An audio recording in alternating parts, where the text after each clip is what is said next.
Hello everybody, welcome back to Read-Alouds with Empowered Tutoring.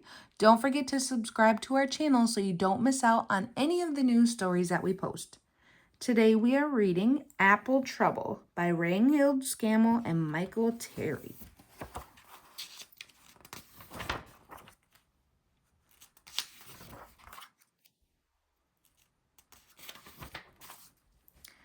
Hedgehog had just finished building her winter nest under the old apple tree, not too large and not too small, just right for a nice long winter sleep. Suddenly, a juicy red apple landed on her back. Ouch! Squeaked Hedgehog.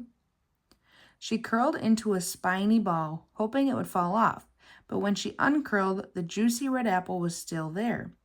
Hedgehog tried to squeeze herself and the apple into a beautiful new nest.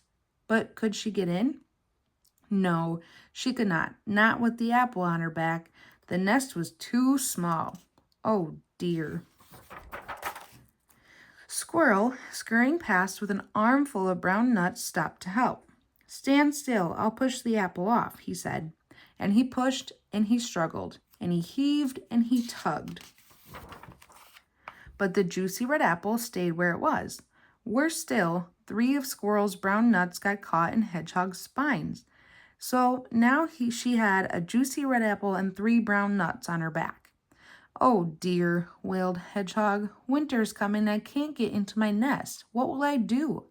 "Try rolling on your back," snorted Pig, trotting up. "That'll get rid of it all."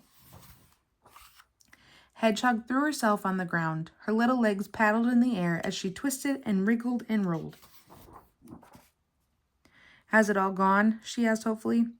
Scrabbling to her feet, Pig shook his head. No, the juicy red apple and the 3 brown nuts were still there. So were a small green pear and a crumpled brown leaf. "Oh dear," sighed Hedgehog, rolling her eyes. But up in the sky, sailing towards Hedgehog, she saw a colorful piece of paper.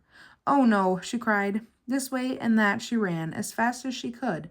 This way and that drifted the paper and landed right on her back, between the apple and the 3 brown nuts.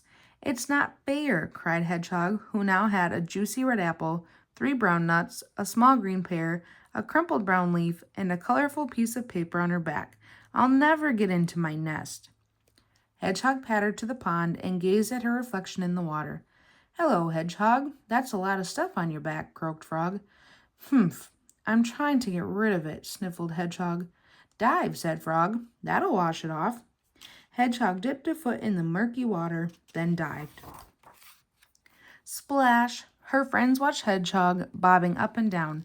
The juicy red apple, the 3 brown nuts, the small green pear, the crumpled brown leaf, and the colorful piece of paper were all still there. So was a pink water lily. "Glug, glug, glug," gurgled Hedgehog as the others heaved her out of the water. She did look funny. But Hedgehog did not find it funny. "Stop laughing," she spluttered and stamped her feet on the ground. "Where am I going to sleep?" Pig and Squirrel looked worried. So did Frog. "I do have one last idea," oinked Pig. "Squeeze through that hedge over there.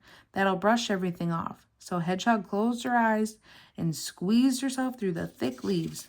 But did it get everything off her back? No, it did not. It was all still there. So were 4 ripe blackberries. And there, staring at her with a look of great surprise, stood Goat. "Ooh," cried Goat, "you've brought lunch." "Help yourself," said Hedgehog. "Take it all."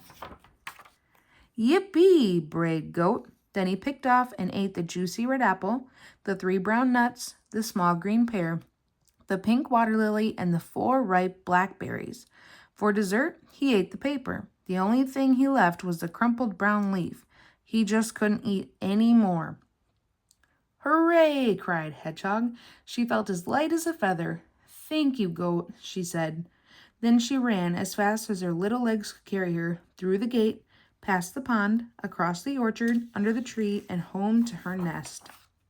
Hedgehog squeezed into her little nest. It fitted her perfectly, and it was the best nest ever. Outside, a cold wind blew another apple off the tree. But it didn't fall on Hedgehog. She was safe in her nest and fast asleep.